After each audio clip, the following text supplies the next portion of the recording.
Okay. Good morning, everybody. Welcome to the second session of public sessions of the Oriel Roads Commission.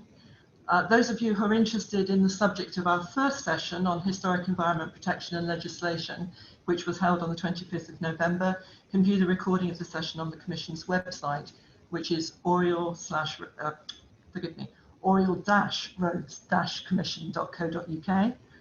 This morning we have with us Dr. Rebecca Surender, Pro-Vice-Chancellor and Advocate for Equality and Diversity at the University of Oxford, and Dr. Samina Khan, Director of Undergraduate Admissions and Outreach at the University of Oxford. We've invited Dr. Surender and Dr. Khan to talk to us about the approach of the university and the various initiatives which it's engaged in to increase the diversity of the student body and of the staff group. As in our first in-public session, we won't be asking hypothetical questions or inviting expressions of opinion, but we will be collecting factual information. We've received a number of questions in advance from audience members, some of which are best addressed to others, and so we won't be asking today, but we will make a note of those questions so that they're not lost sight of for future sessions. Dr. Surender is going to start. Welcome. I know you have a very limited time with us, but I think you have a brief presentation for us to begin with. Thank you very much, Carol.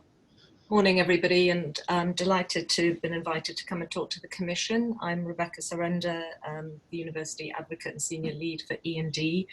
As Carol's just said, I've been asked to begin today's session by outlining the current state of play at Oxford in terms of race equality and the work that's currently in train to address inequalities and racism. I'm really sorry that timetabling means that I can only be with you till 11 o'clock today.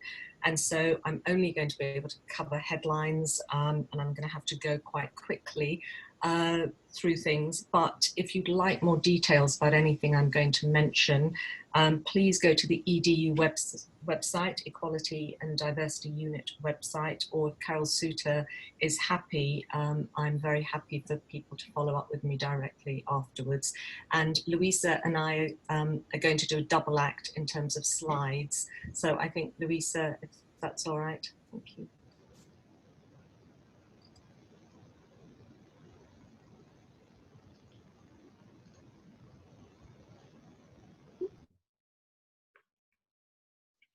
So, Louisa, are the slides up? Because I can't see them, I'm afraid. They are, yes. We're on the first page.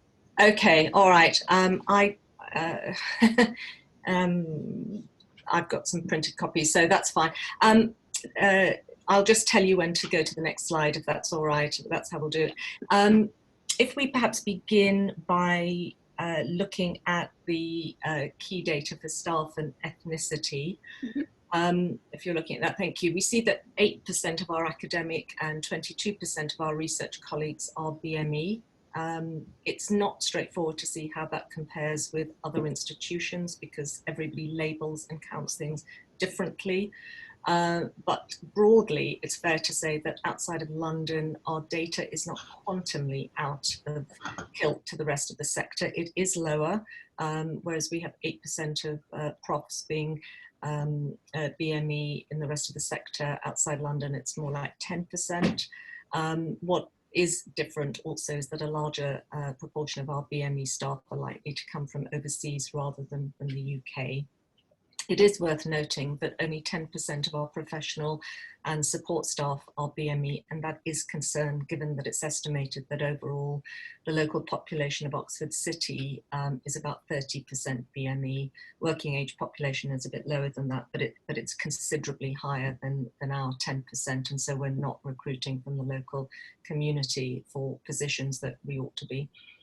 You'll also note that as yet we have too few BME staff on our committees and boards. 7% typically equates to 1.5 committee members, and the reality is that they are often the same 1 or 1.5 individuals on all groups. The next slide, please. In terms of students, overall, we're at about 30% of our student body is BME, but as with the staff data, it's really important to remember that this term BME is very broad, it's very heterogeneous, and it covers all ethnicities, nationalities, UK, overseas, undergraduates, postgraduates. So there's no kind of granularity in that headline figure, and I can, or certainly the more detailed breakdown is available, or we can talk about it later. Within that aggregate figure, there are certain groups that definitely remain underrepresented, in particular UK, Pakistani, Bangladeshi, African and Caribbean students.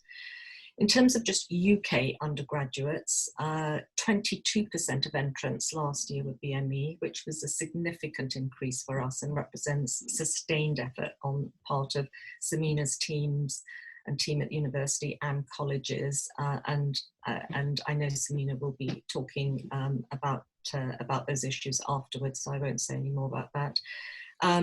However, you will notice that we do have a persistent attainment gap in the number of first-class degrees awarded to white and BME finalists, and this is a key area of work for us. Next slide, please. Can I interrupt for a moment? I'm not sure that the slides are changing on screen. Can everybody else see changes of slides? Because I can't. No, they're not changing. Oh. No. I've been changing them as we've been going along, but they're not, I don't think they're changing for anyone else. Yeah. So, you did send the slides to us, so we could actually look at them there. I think they need to, Rebecca, if you would carry on, please. If we can get the slides to go up, we will. If not, we will post them with the recording so that people can see the data as we go. Okay, Carol, are you sure? Just keep going. Yep. Yes, please. Okay.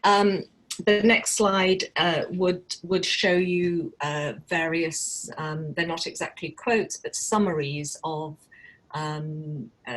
feedback that we get, and what I wanted to say is that the numbers, the data only get us so far, but in many ways it's the qualitative accounts and the feedback we receive that really capture the experience of what it's like to be a BME member of this university. The various surveys and focus groups we run annually consistently indicate that many of our BME students feel marginalised and that Oxford is not as inclusive as they'd like it to be.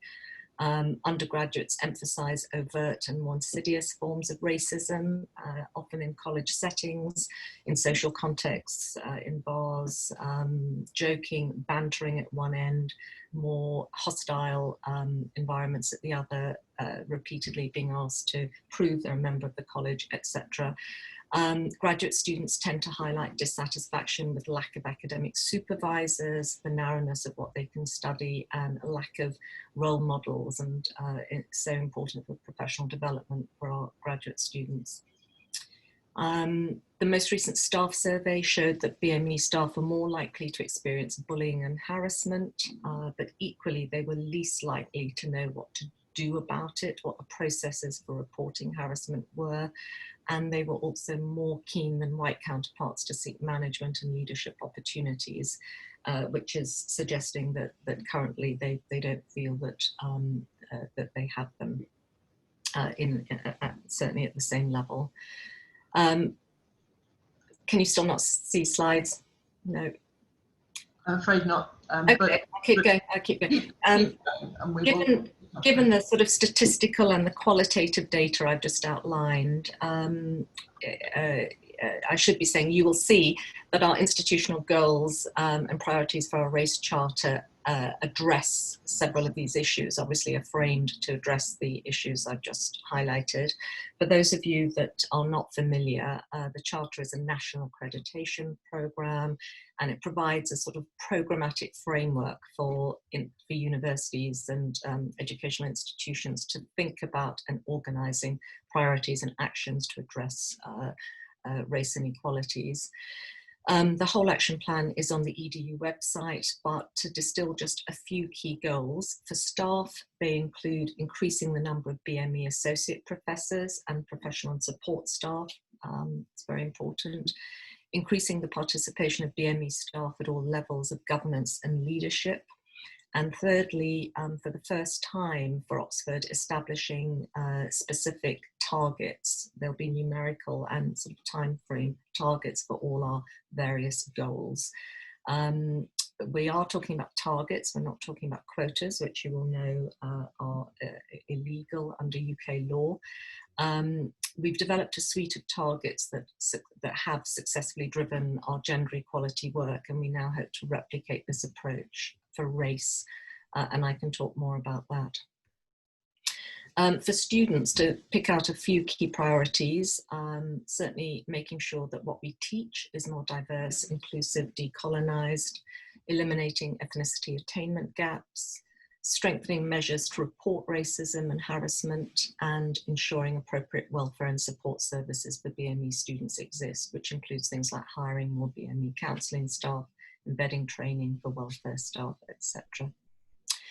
But it's perhaps, I think, just worth explicitly articulating that the various targets, the metrics that I'm sort of throwing at you are not ends in themselves. They are mechanisms for achieving the ultimate purpose here, which of course is to create a fully open, inclusive organisation where all of us are developing professionally, feels fulfilled, feels proud, and feels happy to belong to the organisation. And so focus on culture as well as formal institutional processes is obviously necessary. There are challenges, the whole sector faces challenges, but we know that Oxford has additional ones, I would say. We know that Oxford has certain historic, certain institutional features, idiosyncrasies, and it does mean that there are more or different implementation challenges. The federal structure means that there are just more moving parts to the system, and it's harder to standardise practice or to centrally direct change. It's more difficult for us to expand or grow our way out of some of the deficits that I've outlined.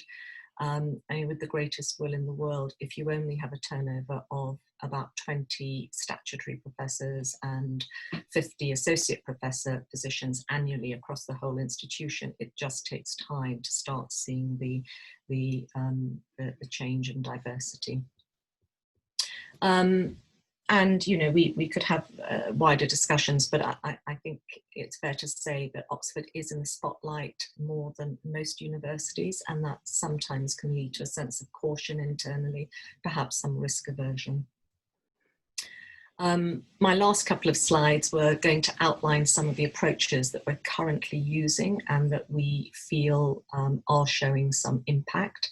They include structural reforms like establishing targets, policies around recruitment, training, and so forth, but they also include what would be called softer mechanisms for wider cultural change. And you will see, when you see the slides, that greater coordination and working between the university and conference is actually on both sides, because that partnership is essential for both the kinds of structural and the cultural change that's required, whether that's recruitment of joint academic positions, ensuring the safety and well-being of students, building a more inclusive environment, celebrating diversity, whatever objective or goal you might be thinking about, colleges and university need to work in partnership. Perhaps I'll stop there, Carol. Thank you. Rebecca, thank you. I'm sorry about the technical difficulty. I think we'll take the slide down and we will put them up with the recording. And obviously you've got all the data, so if we want to ask you any questions, we can refer back to the material that was in the slides. So I'm going to ask individual commissioners to ask questions, and inevitably we've had to think about who asks what. So could I ask William, please, to start us off? Thank you very much for your talk, and it is a challenging area, and the university really does seem to be taking it very seriously. I wanted to ask a question about staff. I mean, we're addressing Oriel College. It's difficult for one college to do very much about academic members of staff in a short space of time. And I wonder if you could talk a bit more about university initiatives. For example, there are a few posts currently advertised which extend the range of university teaching around world literature or Black British history, and in those sorts of fields, African studies as well. Could the university do something dramatic, like say it's going to fundraise for 10 posts, which are going to really push the boundaries of what is taught across a number of departments? And in the process of that recruiting, some of the ideas that you've been talking about could come to the fore. Thanks, William.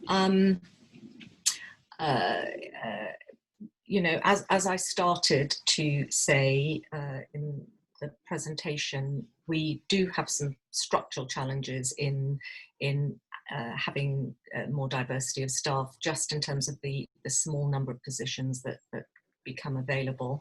And I think you're absolutely right. We therefore need to look at slightly more innovative and creative ways of adding to that. And it's not just colleges, but certainly departments are doing that by creating different kinds of fellowships, different kinds of adjunct attachments, and I would absolutely encourage colleges to think along those lines. You know, it doesn't solve the position, and arguably those kinds of positions have less security and are more disruptive for the individuals. But Torch have got some very interesting initiatives in this vein, and AFOX are doing great work bringing colleagues from, particularly from the Global South, to come and spend periods of time here for exactly the reasons you're saying. And in the AFOX case, it's actually a really mutually beneficial relationship, because people come and, you know, spend some time here, teach different courses, and introduce students and faculty to different curriculums and literature, but also then take things back to their institutions. So yes, we should be trying some of this. If I could just say a couple of additional points, just I think to show the reality and the sort of context for this. You know, we can't grow our way out of this, and the turnover is very slow.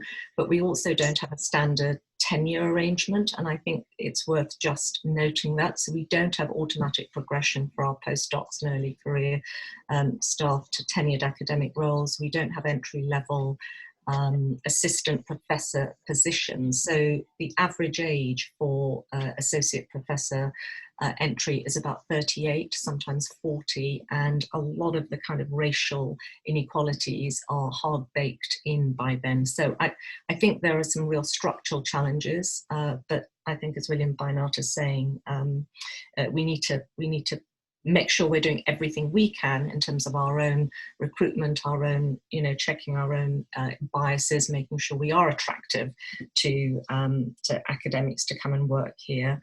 But also we need to think about more creative strategies. Thank you, Rebecca. I think that in your presentation you said that there were 20 statutory professor vacancies a year and 50 associate professors, is that right? Yeah. So in a sense, that's within the current structure, that's a limiting factor on the speed of change. Yeah, yeah, completely. Yeah, okay, thank you very much. Sena, I think you have a question for Rebecca. Thank you very much indeed, Rebecca, for that very thorough presentation. You mentioned in passing, when you were talking about the breakdown of the BME population in terms of the students and the staff. I just wondered if you could just give us a little bit more detail on, you know, you said Bangladeshi, whatever. Do you have a clearer breakdown within the BAME? Yeah.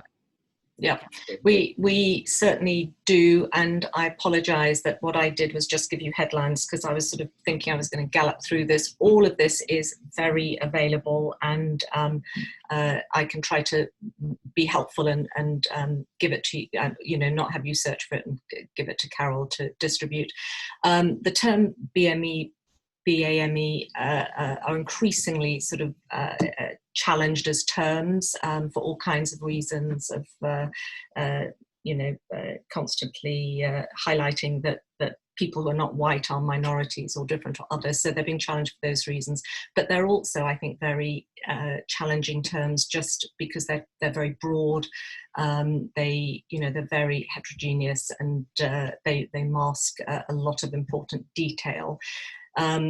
But we use those terms because we're required to report the data in the categories that HESA or OFS or all the other sort of regulatory bodies require. So that's how we collect and report the data. I can tell you that I said that for instance, let's say academic staff are about 8% BME. Of that, the breakdown there is Asian comprise within the BME category, 4% are Asian. Again, that's a very broad group. It includes Indians, Pakistanis, Bangladeshis, etc. Those of mixed heritage are 2%. Black, which again is African and Caribbean, are 1%, and Chinese are 1%. So that gives you the sort of breakdown of staff. Thank you very much indeed. And do you do socioeconomic background of those BAME people? No, not really. Is it? We don't for staff, not at all. We do for students, and Samina can give you lots of granular detail about intersectionality of thank you class and race. Thank you. That's very helpful. Peter, I think you had a question. Peter, you're muted. Thank you. I'm now unmuted. Hello, thanks so much for joining us and for your very helpful presentation. I cheated and in an unfriendly environmental way printed off your slides, so I've had the privilege of seeing them and they're really helpful. Thank you. You mentioned that Oxford is difficult because of the very structural complexities of the way that it arranges itself, and therefore hard to compare with other places. I just wondered whether, in your experience, there are other institutes of higher education that could be seen as exemplars in this field. And I mean, for example, do you have any idea how we compare with Cambridge? Yeah, thank you, Peter.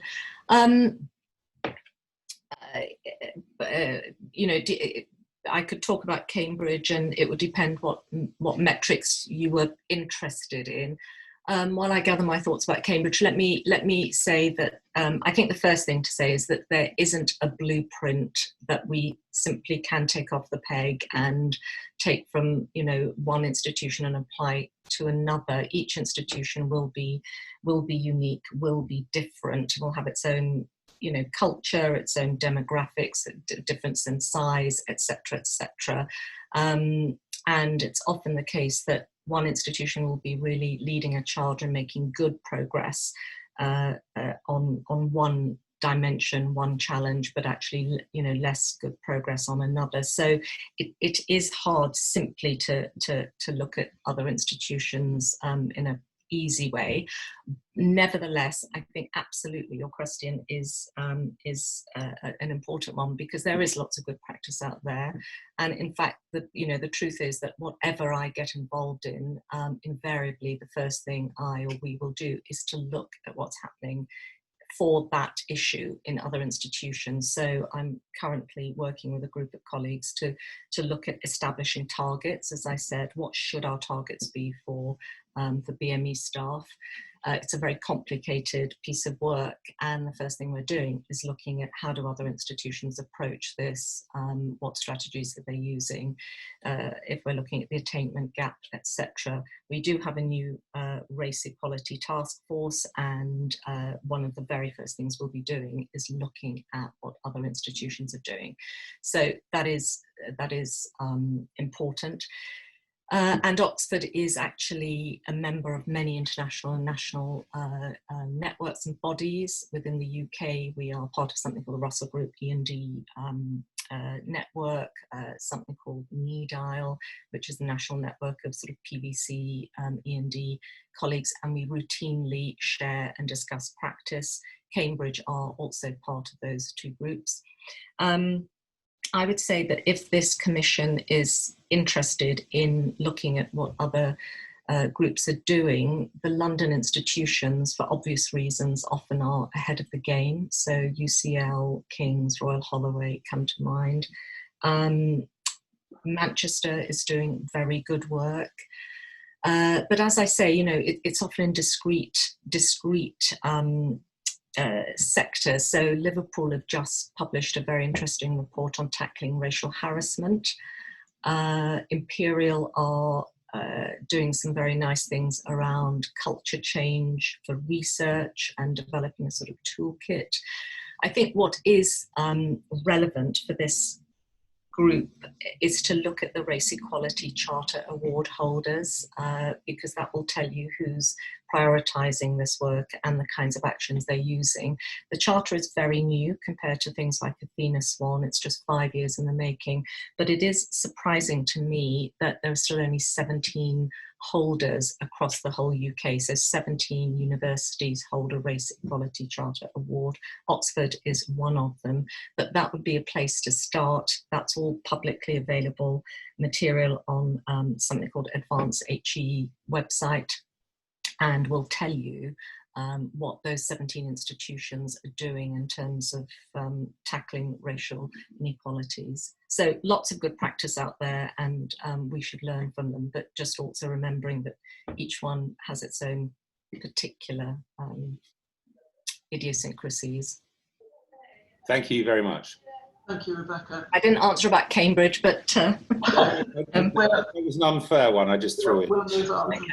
But it would be interesting to know, because they've got a similar college structure with the complexities highlighted. But they report their data in a slightly different way because of their TRIPOS system, and you know, it's interesting. We always assume the two institutions, for obvious reasons, are very similar. Actually, in many different ways, the relationship between colleges and university, and in lots of different ways, there are some important differences. But having been to Oxford myself, I know that they are very different indeed. Thank you.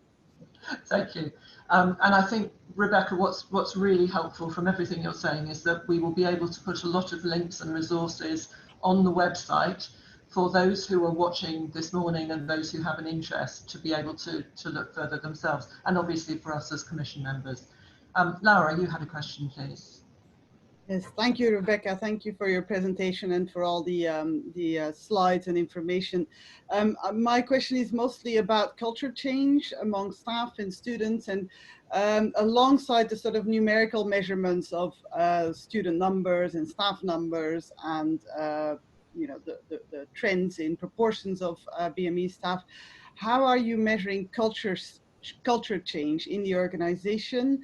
What strategies and methodologies is the university using to do that? And also, are any of those approaches joined up across the collegiate university? Morning, Laura. Hello. The quick answer is we're not measuring culture change in any sort of systematic way. I would say that thinking about culture is has lagged behind thinking about addressing some of the sort of structural metrics that I was talking about, but it is absolutely crucial, as one of my slides says when you see it. I think it's much harder to capture, even in definitional terms. If you think about equality, you think about sort of certain legal definitions, or you think about the Equality and Human Rights Commission definitions, which are talking about different groups of people, and if you think about diversity, you think about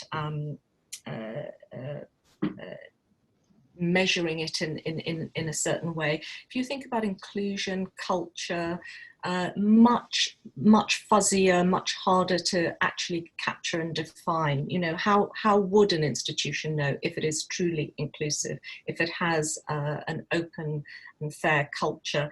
We are thinking about this very, very closely. I would say that some of the ways you measure it are almost kind of negative. It's the lack of things. So, you know, do we retain our students, or do they drift away, you know, feeling this institution isn't for them? Is there high turnover from our staff colleagues? Are there high sickness rates? Are there high rates of complaints and harassment cases? So, you know, the absence or a lot of those things will tell you the kind of culture you have. But I think ultimately you also have to capture it in a positive way, and we do a lot. I mean, I think it's not always well sort of visible and well understood, but the university, my colleagues Carol Souter and I have worked on this. We do a lot of consultation with students and staff, focus groups, also using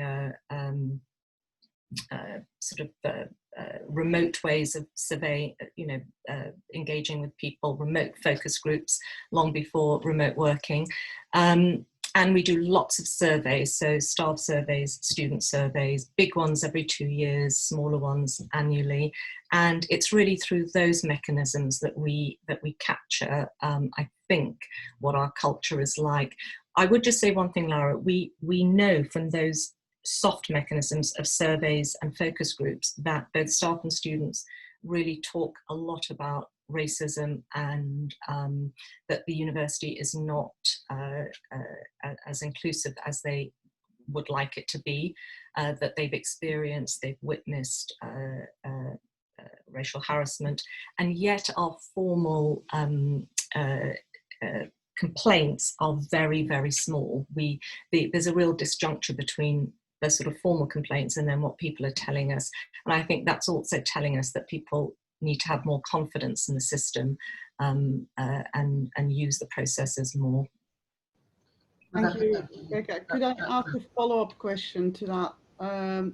So have you, in the years that you've been leading on these matters, have you seen change? Have we been able to measure sort of changes, and in what areas has change happened? I mean, as in for either the positive or the negative direction.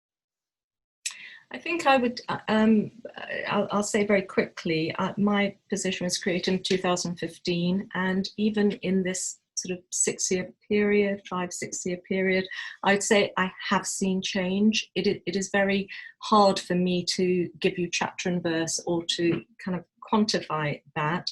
But, you know, when I would begin these kinds of presentations in 2015, I would typically have a little slide which had a diagram which talked about, you know, why do we need more equality and diversity? Well, there are certain regulatory and legal requirements. There's the business case, you know, will be stronger and better, and then there's the moral and ethical case. And I would start any discussion in that way, and that's long gone. I mean, that, you know, that is completely redundant. I think the whole consensus, understanding, awareness and commitment is in a different place 6 years on. The institution, you know, it absolutely understands why we want to do this, and the focus is on how, rather than, you know, justifying it. So yes, there has been, I think there's been real change. Carol, I'm so sorry, I need to.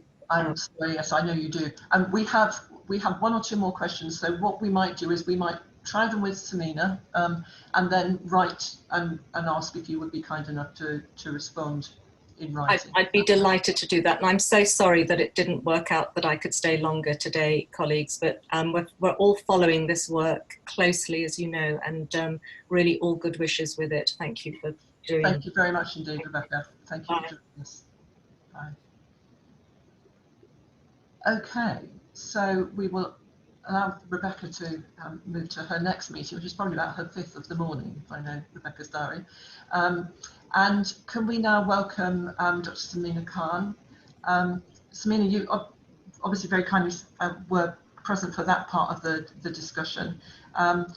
We're just going to fire questions at you, if that's all right, unless you want to say anything to start off. Is there anything you'd like to say in introduction, Samina? Sorry, I shouldn't just jump straight at you like that.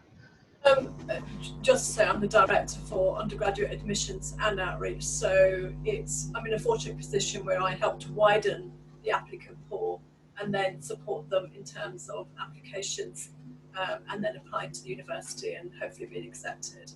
I work closely with the colleges. They are ultimately responsible for admitting undergraduates. That's how it works at the university. We work to something called the Common Framework for Admissions, and all colleges have signed up to that. With regards to the departments and faculties, they are responsible for setting the academic standards for the course. So it's just useful to have that context. And every year we admit about 3,300 undergraduates. I have a counterpart who works on the postgraduate side of things, but I'll try and answer your questions on postgraduates. Thank you, Samina. Yes, and I think colleagues are all conscious that undergraduates is your main focus of activity, and we will focus primarily on talking about undergraduates. We've got some similar... One more thing to say. Unfortunately, we had a leak in the house, and the only time the plumbers could come was during this session. So if I mute, it's because they're drilling and they're doing lots of things. I apologise in advance, sorry. Not at all. We're all struggling with similar things from wherever we may be. Yes, I've banished the dog for this morning, Samina, for similar reasons. We've got a similar sort of thematic questions that we began to talk to Rebecca about. And I think we're going to start with talking about measurements and data, if that's okay. And I'm going to ask William to start some questions on that, please.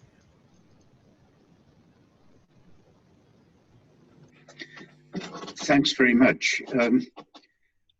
I'm going to ask quite a complex question. It goes back to the point that Rebecca was making about the huge diversity within BAME as a category. And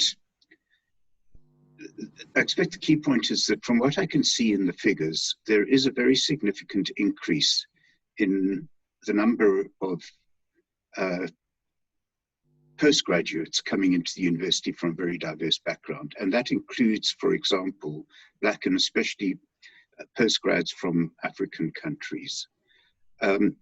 So that is a question rather than assertion, but our whole commission is really triggered by the student protests and the response of the college and the university to those. And the issue that really seemed to come to the fore there was a very specific category. So we know, for example, that there's been an increase in the number of East Asian students at an undergraduate level in the university. So they are quite a big category now. But it seemed to be Black British undergraduates that were the real point of political protest. And I wondered if you could comment on that specifically, whether you do have such figures, whether you wish to deal with such, let's say, subcategories in how you think about these issues. Okay, so I'll talk about undergraduate first. And with undergraduate admissions, we're very much looking at UK students, and we publish a lot of data. So it's just publicly available on our website. And that is an annual publication, and it very much looks at UK underrepresentation in the undergraduate body at Oxford. When we look at, in particular, students, UK students from different ethnic backgrounds, we report on the overall figure. So we do say, and Rebecca's already said, that in terms of ethnic backgrounds, we look at overall BAME, and then we do break that down into subcategories, because it's important to look at the subcategories of ethnicity as well, because each one is different, and each one, in terms of underrepresentation and how you address that, their needs are different, their challenges are different, their communities are different. So when I'm doing outreach with those students who are underrepresented here, I look at their backgrounds in some detail. So in terms of the latest ethnic minority data that we've got is for 2019 intake. We don't have the 2020 data yet. We get that data from UCAS, and we get it after the students have arrived. And that data is always dependent on who declares their ethnicity on their UCAS form. So in terms of the 2019 intake, who started last October, 22.1% were from an ethnic minority background and are UK students. We also, when we're trying to compare ourselves, are we doing well, are we on track, we look at a number of things. Our standards, our academic standards, minimum academic standards that we look for are 3 A's, and then we go to A star, 2 A's, 2 A stars, A. And we look at the pool of students from ethnic minority backgrounds who get that sort of academic achievement at school. And when you look at that, we are taking a fair share of students who get those academic A levels. There's many A levels for UK students. We also compare ourselves to the population at large, 19 to 26-year-olds, and who are from ethnic minority backgrounds. And the latest census data that we've got is that 18% of 19 to 26-year-olds are from ethnic minority background in the UK. And currently in 2019, our intake of ethnic minority students was 22%. We also look at where we are in comparison to other Russell Group universities who have similar academic standards to us. We are slightly better than the Russell Group universities outside of London, but we don't do as well as Russell Group universities who are in London in terms of our ethnic minority intake. Over time, what we have seen is an increase in students from African Caribbean heritage, particularly from African heritage. We've seen small increases in students from Pakistani and Bangladeshi heritage, and I've separated those out because they are the ones who are more underrepresented and tend to have other factors that contribute to their nature of their competitive application, including going to schools that are usually less well performing, and also they come from communities that also are socioeconomically less advantaged as well. So we do delve into the detail. We rarely look at ethnicity by itself. We try to couple it with socioeconomic disadvantage, and we also try to look at it in terms of education disadvantage as well. William, I hope that answers your question, but do let me know if I've left anything out.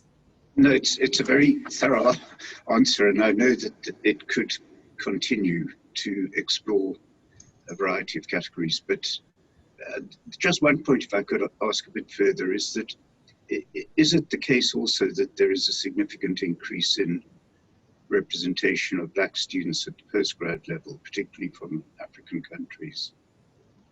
I think we are seeing an increase in interest, particularly at the postgraduate level, from African countries.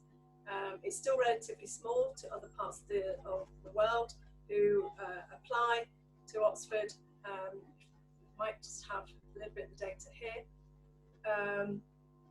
So this is data for 2019. The largest number of acceptances were from Europe, 3,261. From Africa, it was 254. So still a gap, but there is an increase, and there is an interest from African countries. Thank you very much, Samina. I think, could I just ask over what period you collect sort of trend data? You know, how far backwards, if you like, could you look when looking at data at this level of granularity? So for undergraduate studies, what we tend to do is publish for the last 5 years every time. So we now have trend data going back as probably 2013 onwards. Thank you. Thank you very much. Zainab, can I have, Margaret, sorry, please. Can I just have a follow-up on the data question? Because it's been said that if we educate ourselves about our past, we sensibly build our future. So that makes it really pertinent to know the way in which BAME students and staff are represented in learning and teaching of history in particular. And the Royal Historical Society issued a report in 2018 that was particularly revealing about historical data looking at the teaching and learning of history by comparison to other cohorts. Does Oxford have any specific look at history teaching and learning, because it's very different from the other cohorts of learning? I'm not aware. I must first of all confess that my role is very much looking at diversifying the pool and then supporting them in terms of admissions. I know there is more to be done, in particular around the on-course experience, and in particular to do with the curriculum that we offer, because that's sort of the next challenge for Oxford. We are making inroad into getting more students to imagine Oxford is the right place for them. They are then becoming more successful in applying and being accepted. Our next challenge will be about, is the curriculum is the curriculum what they want to study for 3 to 4 years? Do we have the right support structures in place for them? And do they feel Oxford is home from them? So I don't think that answers your question, Margaret. And it may be that you're sort of reaching the limits of my knowledge here, and it's maybe something I can take away, and we can get back to you on that. Okay, thank you. Thank you, that would be helpful, and we could perhaps ask the history department particularly for those figures as well. Thank you. Thanks, Margaret. Zainab. Thank you. Hello, Samina. Nice to see you and talk to you in person, having seen your name and across so many reports and documents. Thank you so much for taking the time. Hope your plumber sorts out your leak. So you've touched on this a bit, but I just wondered if you could just drill down a little bit into the kind of challenges you face when you look to widen admissions. You've talked about the outreach program, how different communities have different needs, have different obstacles and so on. But are there kind of uniform challenges that you face that you could just sum up succinctly? Is it, oh no, Oxford's not for me? And then I've got a couple of follow-up ones. Thank you. The challenge that we spent a lot of time looking at this, and we have evaluated in particular our large programs to run from my office and support the rest of the Collegiate University. So we did an evaluation of our big programs a few years ago, and that was really informative, and we implemented the recommendations from that. I think one of the biggest challenges, and it's one of the things that perhaps we don't all think about, it's access to good information, advice and guidance about applying to Oxford, about applying to university in general. Particularly if you're from a background where your parents have not been to university, or you're from a school where aspiration might not be as high as in other areas. There is also something around a lack of available role models who have been to Oxford and from a similar background to yourself. Where are they in your community? Where are they in your family that they can give you the confidence and the information to put in a strong application? There's also something around opportunity to stretch yourself academically as a student, to go beyond what's been taught in the curriculum. So access to books, to articles, to people who can broaden your horizons, whether it's about English or physics or whatever it is, because that is something that we do look for when we're selecting students. There's also something around low academic self-confidence. We meet the brightest students and they don't believe that they could apply to Oxford. So there's something around that we work hard on to build. And that's something that has to start earlier. It's not something suddenly we can come in and try to sort of address when they're already in their sixth forms. Feeling that Oxford is a place for them. Having, imagining yourself at Oxford, being part of that academic community, that is a challenge. So those are the challenges that we know are right across all of our programs, and they're the ones that we have to address with the aims and objectives of the programs. Okay. And then on top of it, sorry, they're just the general ones I was just going to say, and then there are more specific ones if we're trying to work with students who have got care experience or students from certain ethnic minority backgrounds. Right, and it's really in terms of inverting the telescope, as it were. What do students from minority backgrounds? Do you have any idea of what kind of issues they raise in relation to applying to Oxford? And I don't know if you can answer this, but we're obviously looking at the Rhodes Oriel situation. Are you able to glean whether in the last 5 years, given your data goes back that far, whether there are students who are put off from applying to Oriel as their first choice college because of the Rhodes controversy, compared to colleges of a similar size? I mean, not across all 30 odd colleges, but do you get any sense of the kind of issues and concerns young people raise in general, and more specifically, can you gauge at all the relevance for Oriel as a first choice? Thank you. I think it's a really interesting question. It's one that we do think about a lot, and some of the things that students have said to us when we bring them in to Oxford, because inbound visits are equally as important as us going out and being on their doorstep as well. When I look at where underrepresented students are applying, to which college, because you can pick a college or you can make an open application. And when I look at which colleges, for example, students from African Caribbean heritage apply to, they tend to apply to where they've met one of the student ambassadors who looks like them. And I can see little hot spots because I know the student ambassadors, I know the ones that are involved in the outreach programs that we are delivering. Therefore, from that, we are concluding it makes a big difference that when you're visiting a college, there is somebody there to welcome you, who looks like you, who has been to a school like you, who can possibly be living down the road to you.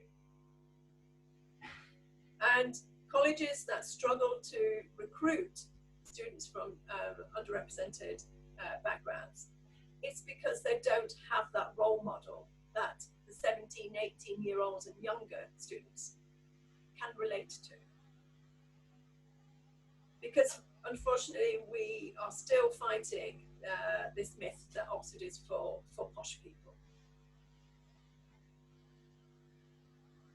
And then on the Oriel thing, are you able to gauge? So Oriel, there's no, I'm trying to see whether, we just decouple the whole Rhodes controversy, which I know you can't talk about in a sense really, from, are they put off applying to Oriel as a first choice? From my experience, we find it difficult to encourage students to go to Oriel. We quite often run programs, and Oriel is one of the colleges. They'll say, "Oh, that's where the statue is," and then when they're asked which colleges they would like to go and see, it's rare it's rare that oil will get selected. And so we put it down to the fact that they do have those discussions. They have those discussions with student ambassadors. And so I think it is, I don't have any hard facts, but I believe it is a barrier for certain outreach programs then to be delivered in oil as a result of that.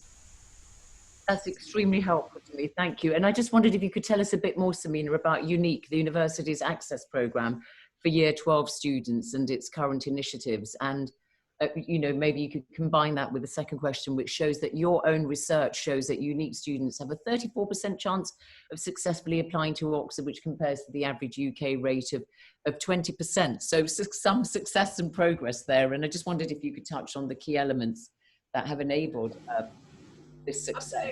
Absolutely. Yeah, so UNIQUE is a residential program, and we now welcome 1,350 students onto it. It is targeted, so it's targeted to those students who are underrepresented and who are from disadvantaged backgrounds.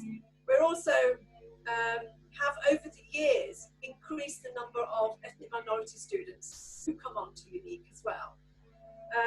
And at the heart of the program is the academic program. Because when we evaluated the program, we asked the students what features of UNIQUE really worked for them. All of them said it was the academic program, because it helps to demystify the teaching and learning. It boosts their self-confidence, particularly their academic confidence. It allows them access to the Oxford Don, this mythical figure. And they're just human at the end of the day, is what they tell us. It also opens up student life at Oxford. So we have a social program which is run by our ambassadors, who are selected because they're passionate about outreach and because they come from areas that are underrepresented at Oxford. They make the program come alive. They are vital to the success of the program. And the other really important bit about the program is the social aspect of it.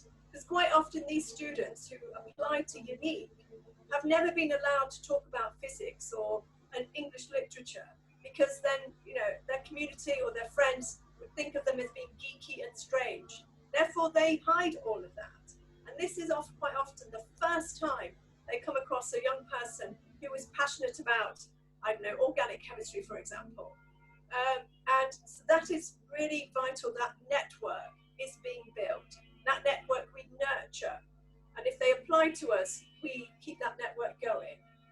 And I would say those are the key components of the program. Of course, last summer we were challenged by COVID. We moved everything to digital. We ran the program as a digital residential. We've got fantastic retention rates, and over 50% who attended applied to Oxford and are currently being interviewed at this moment. So I would say those are the key elements of the success of the program. And what we want to now do is not just work with the students who apply to us, but we also want to reach out and send our tentacles out into their schools and their community.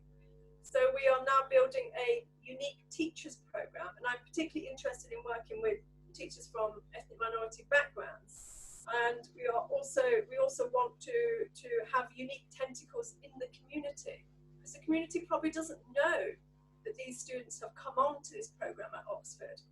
And what we want to do is to become part of the chatter in the community, that UNIQUE Oxford is talked about, way Asda, Morrison's, everybody else is talked about.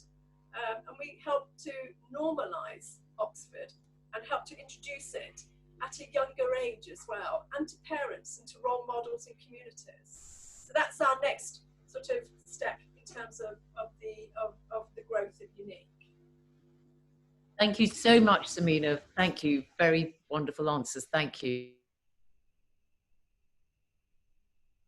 Margaret, did you want to have a few questions? Yes, please. And it's rebuilding on some of the programme work that we've just heard a bit about. Because my former college, Somerville, has been very involved with the Target Oxbridge scheme, and I just thought it might be helpful for the Commission and those watching to know more about Target Oxbridge, and in particular the residential aspects and how that's helping some of the widening of awareness and support that you've talked about. And it would be useful to know whether, and the extent to which other colleges have embraced the scheme, and in particular, whether Oriel has embraced the scheme. Thank you very much. Thank you. Target Oxbridge was one of the first bespoke activities that I helped introduce when I became the director. I know we've got many great programs. Unique is a great program, but I wanted to do something that addressed particularly underrepresented group. And I was very fortunate to meet Raf, the director for RARE, who with Naomi Kelman runs the program. So we've been running Target Oxbridge since about 2013, 2014. And it's just gone from strength to strength. It's run in collaboration with Cambridge, and it has a part which is sustained contact, and that's mostly run in collaboration with Target Oxbridge, the organisation.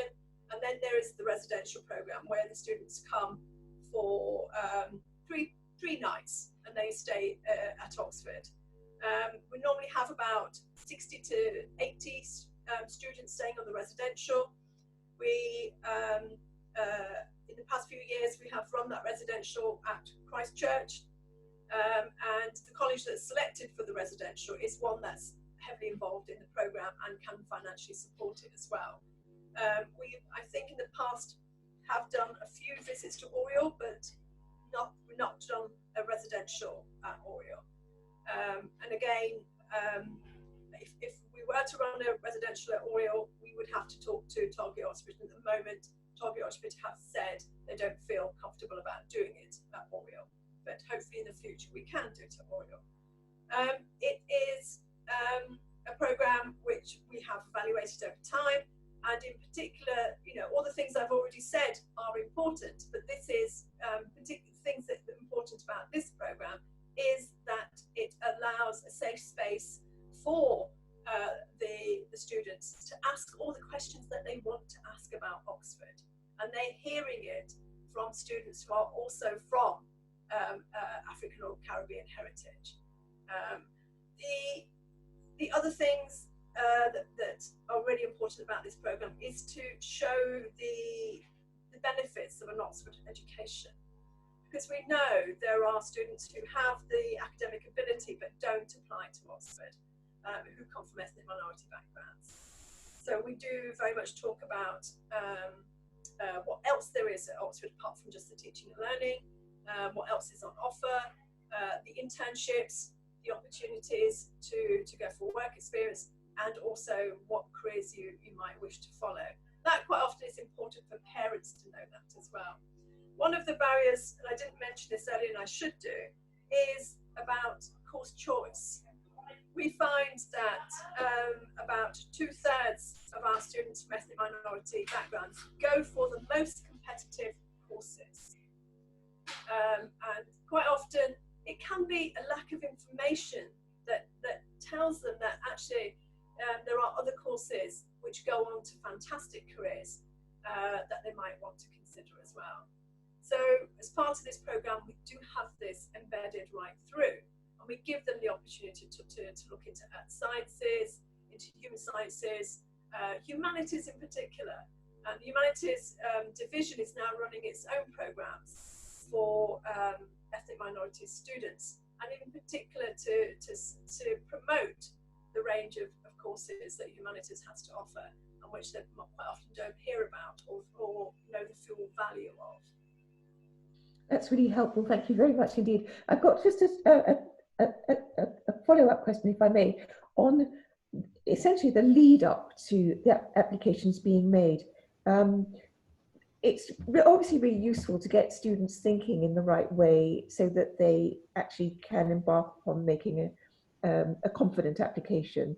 And I know that there is an initiative that goes by the unfortunate name of Oxplore, which helps them to start thinking differently. Can you tell us a little bit about Oxplore, please? Yes, I can. We ran a student competition to ask them what we should call that digital platform, and they all went for Oxplore. And I just thought, if we have another program beginning with OX, we're probably all going to go home. Yes, it's what we were finding is that we were working mostly with students who are in their sixth form. They've already got their GCSEs. They've probably already chosen their A-levels. And it's fine, we've got that stream of students coming through, but we are losing students because we're starting so late. We want to address that, and to address that, we said we have to go in earlier. We have to promote Oxford, make Oxford part of normal family chatter. How could we do that? Because we're a small team, we can't be everywhere. And that's where the digital route opened up. And Oxplore has now been around for almost 4 to 5 years. It's a program where we've taken information, knowledge from Oxford, from all our researchers, and we put it in a format that then can be digestible by young students. So it's aimed at year 7s and below, and it can go right up to 18-year-olds. And we asked them, if you had access to this information, by them I mean young students who helped design the platform, how would you like it? And they said, well, we like answering questions. And so what we did was to take all that research from Oxford and design big questions. Questions like, are digital friends better than normal friends? Do we all see colour the same? Can any good come out of war? So they cut across different themes. They cut across this sort of segmented way subjects are taught in schools. If you're doing English, you're doing English. If you're doing maths, you're doing maths. Maths never crosses over into physics or into chemistry. Art never comes into biology. But these Oxplore and the way this information is packaged, it cuts across all these disciplines. And so what we have found is that, particularly during lockdown, teachers were using it, and students themselves are using it. And it's open to everybody. But what we do is, for areas where schools are underrepresented at Oxford, we hold live streams. So we get a panel of experts. It can be academics, it can be our students, it can be celebrities, and we time it so that schools can join us, and we hold a debate. It's about academic conversation. So that's what an interview is about. An interview is an academic conversation between two people about a subject they're both passionate about. So we thought if we could get that academic conversation started earlier in schools that don't have time for some of these activities, but if we give the materials to the teachers and we kickstart that love for learning, that love for talking about subjects, then it helps us and it helps the students when they're preparing for their Oxford interview. They've already done some of these, they've built some of these skills: critical thinking, critical reading, listening and responding to information. Thank you. Thank you very much indeed. Thank you. Thank you, Samina. Could I turn to Jeff, please? Yes, Samina, thank you very much for joining us.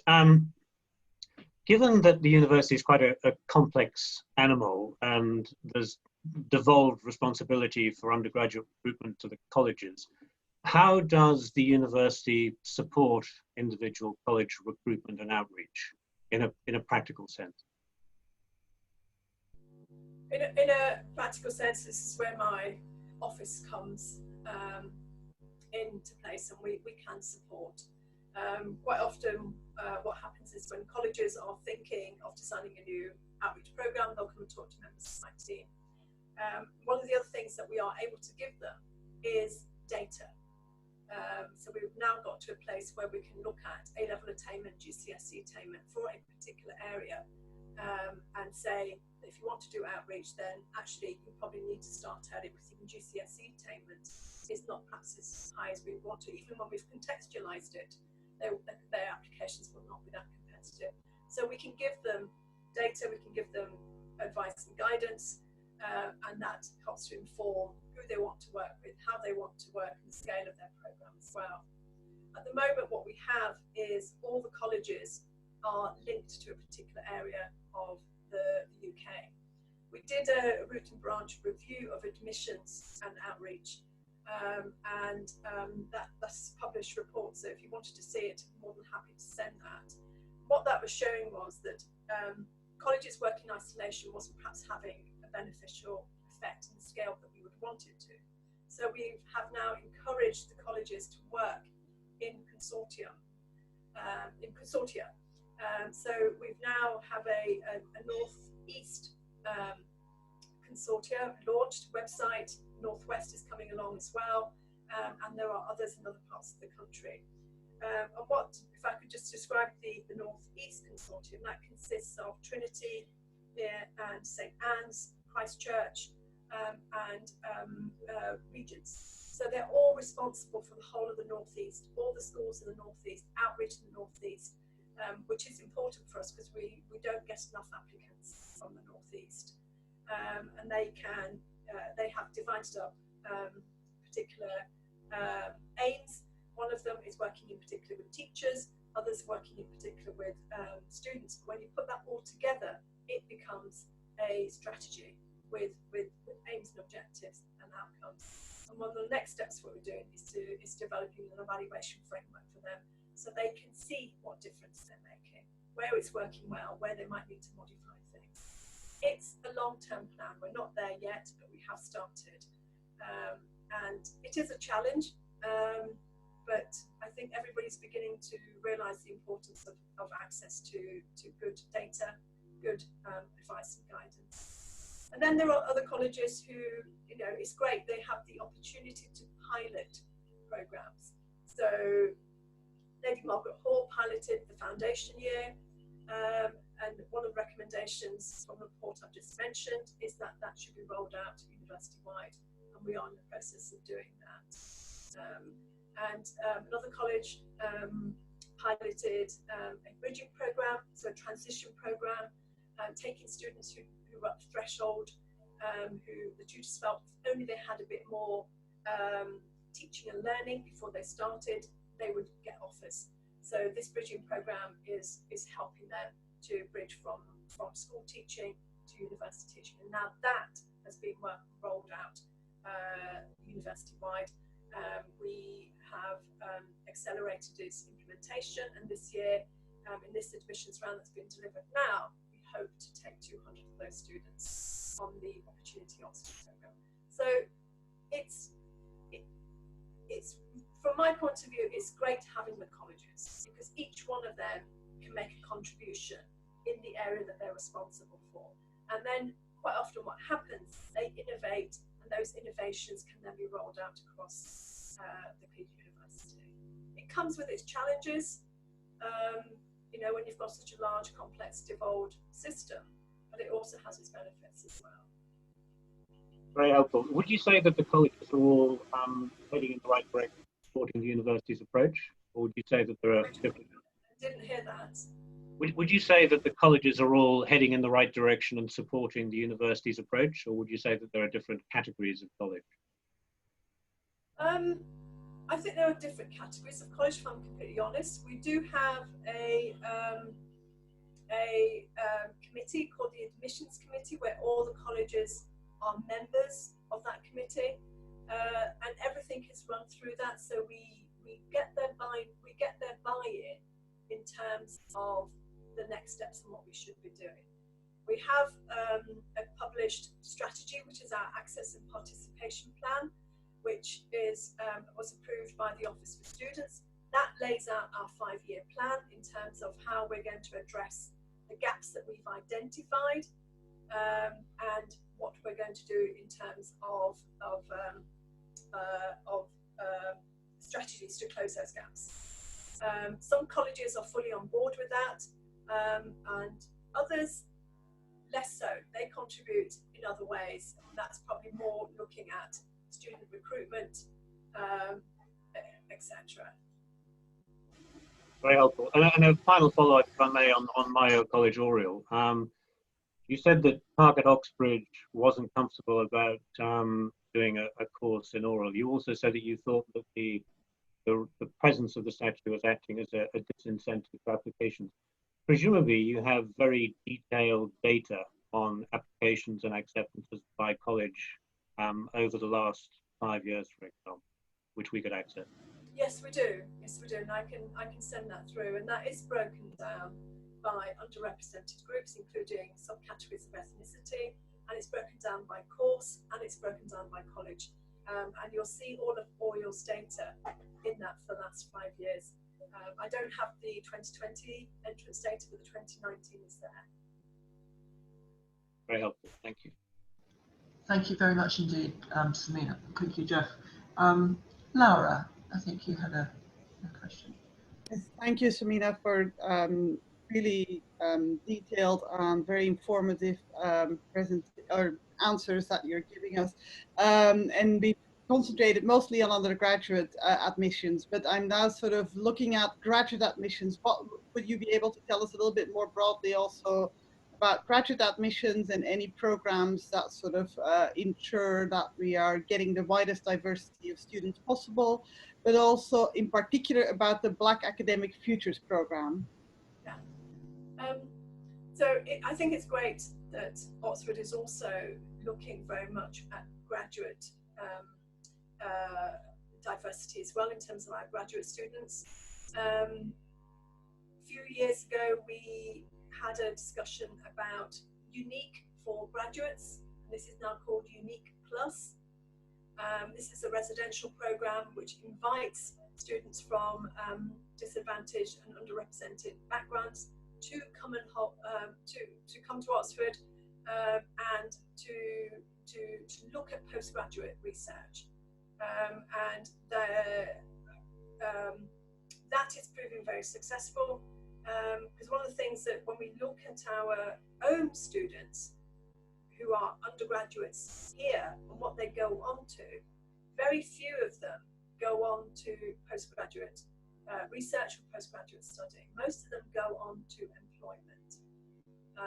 And that's just from the, after they've graduated, after 6 months of being here, is that data. And therefore that might be why we're not getting diversity in terms of academics at Oxford as well, because they're choosing to go into areas, actually, you know, they're going to go into employment. There might be very good reasons as to why they're going into employment. But Unique is hoping to show them the benefits of, if they're interested in academia, then Unique Plus is a stepping stone towards that. It's not just open to Oxford undergraduates. We do invite undergraduates from other universities onto that as well. As part of the package in terms of graduate access, it's about bringing them onto and showing them what graduate study looks like, particularly at Oxford, so that's Unique Plus. And the next part of that is Black Academic Futures, which is about financial support. A big factor, just because you've graduated doesn't mean disadvantage, doesn't mean disappears, far from it.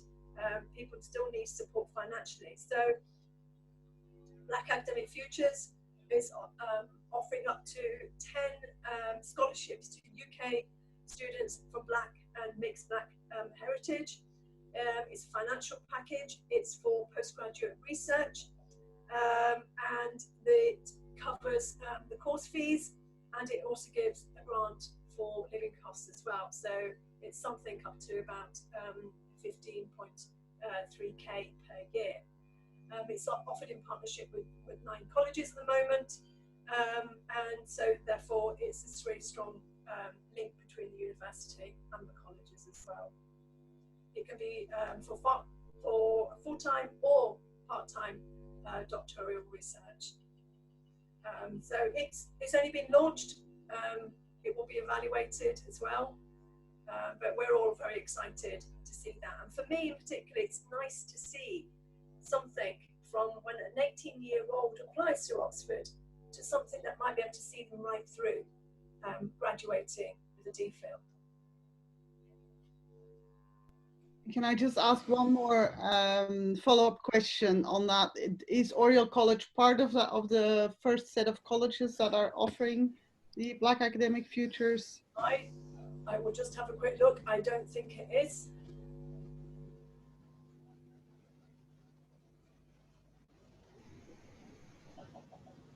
No, it's not. What would be required to join that program? What is it that is asked from a college? They are asked to jointly fund it as well, so I know less about it, but I'm sure we can ask the experts what the criteria are to join. Thank you.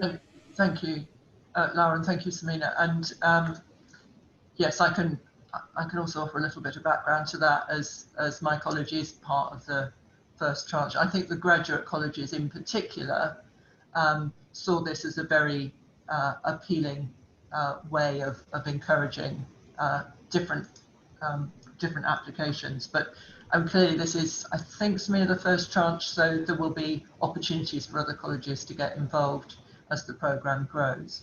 I actually want to, I think we're going to be building on that type of thought. So Peter, I think you had a question about financial issues generally. Actually, it beautifully segues in from the last question, which has almost been answered. And by the way, Samina, thank you so much for sharing all your knowledge and work with us. It's really very much appreciated. It's slightly wider than the question that was just asked. It's sort of more generally, can you give us an idea of how important tailored financial support and scholarships are to encouraging applications and engagement from people from culturally and geographically diverse backgrounds? The drilling's just started, so forgive me for that.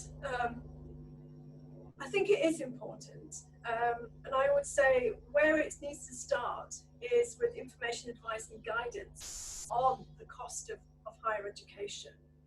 And that needs to go beyond the student. It really does need to get to the parents and the communities and whoever the decision makers are.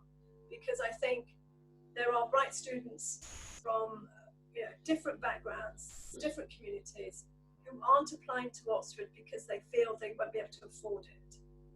So they're applying to their local university, which is great for the local university, but it does mean that we then lose out. Particularly students from the north, students from certain ethnic minority backgrounds who may well be debt averse. So therefore, I would say it's part of the package, it's part of the support that needs to be in place. Is it more expensive to go to Oxford than it is elsewhere? I mean, is that a perception or a truth? It is a perception, and there is financial support on offer at Oxford, perhaps to the degree that other universities are not able to offer it. We have the Crankstart scholarships, which are very much targeted at social economic disadvantage, and they are generous in terms of the financial support they offer.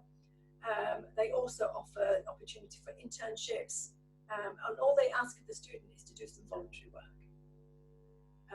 Colleges themselves will have hardship funds, and there are other sources of funds as well. It's rare that finance would be a barrier to making a strong application to us. Thank you very much indeed. Samina, thank you for that. Can I just follow up? And I'm not sure this is a reasonable question to ask you or whether we need to look elsewhere, but in terms of supporting students at either undergraduate or graduate level from, for example, poorer parts of Southern Africa, Zimbabwe, whatever, how easy is it to craft support for students from particular areas of the world You know, is that something that can just be done, or are there restraints and constraints around that? Well, undergraduate study, and this may well be postgraduate as well, is finance in terms of being able to afford the fees. We do some work with a project called the Carter Project in India, which is supporting students from rural schools in India and supporting them academically. We support them in terms of information, advice and guidance, doing some mock interviews with them, allowing them access to talk to our tutors. But the biggest barrier is being able to afford fees. Financial barriers is the main thing. The other thing I would say with regards to undergraduate studies and certain parts of the world is the school leaving qualification and whether we recognise it as suitable entry to Oxford. And I think that might well be the issue with certain countries in Africa, unless they go to an international, they're doing international A-levels or IBs and things like that. That's really helpful, thank you, because it's just useful to know what might be additional constraints to young people coming to Oxford. Samina, we've had a huge amount of your time, and you have answered absolutely everything we've thrown at you, and given us an enormous amount of reference material as well, which we will be able to incorporate and we will share references to.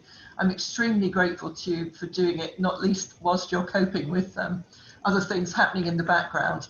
And I hope that what we will do, as we did with the previous in public session, is put the recording onto our website so that people can come back and listen again to the answers and so on. But unless any of my colleagues have any last minute questions, and I don't see any hands, could I just thank you tremendously on behalf of the Commission. You've given us a huge amount of material to think about, as indeed did Rebecca.